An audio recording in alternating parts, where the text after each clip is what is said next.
14 నెలల పాలనలో కాంగ్రెస్ అన్ని వర్గాలను మోసం చేసిందని బీజేపీ ఎంపీ ఈటెల రాజేందర్ ఆరోపించారు. ఇచ్చిన హామీలు అమలు చేయడంలో ఘోరంగా విఫలమైందన్నారు. వరంగల్, ఖమ్మం, నల్లగొండ ఉపాధ్యాయ ఎమ్మెల్సీ నియోజకవర్గ బీజేపీ అభ్యర్థి సర్వోత్తమ్ రెడ్డి తరపున ఆయన ప్రచారాన్ని హోరెత్తించారు.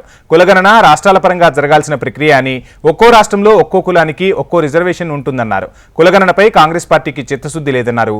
బీసీ జనాభా పెరగాలి కానీ ఎలా తగ్గుతోందని ప్రశ్నించారు.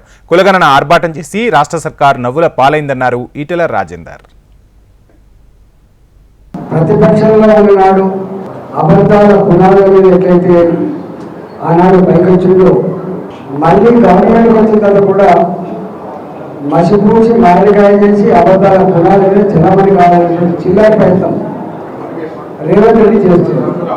దాంట్లో ఒక ప్రయత్నమే ఇవాళ తెలంగాణ రాష్ట్రం అనగాన వర్గాలకు విలయం, నేను కులగణన చేపడతా అని చెప్పి మొదలుపెట్టి బీసీ కులగణన అని చెప్పి ఆర్భాటం చేసి అవాస్ పాలిపోయి జనరల్గా 2011లోనే జనాభా లెక్కల ప్రకారంగా తెలంగాణ రాష్ట్రం 3,60,00,000.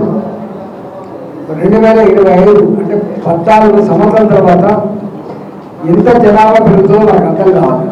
ఎస్సీల జనాభా 15% నుంచి 17% పెరిగినట్టుగా, ఎస్టీల జనాభా 9 నుంచి 10% పెరిగినట్టుగా, బీసీల జనాభా 52% నుంచి 44% తగ్గినట్టుగా, ఇట్లా ఓసీల జనాభా అని చెప్పాడు. ఎంత బాధ అనిపించే సిగ్గుమానం వాళ్ళంటే, ఒకసారి ఆయన జనాభా లెక్కలు తీసిన తర్వాత ప్రజల నుంచి వచ్చినటువంటి వ్యతిరేకతని ఇవాళ తట్టుకోలేక లేదు మళ్ళీ సెకండ్ టైం కూడా చేస్తా అని చెప్పిందంటే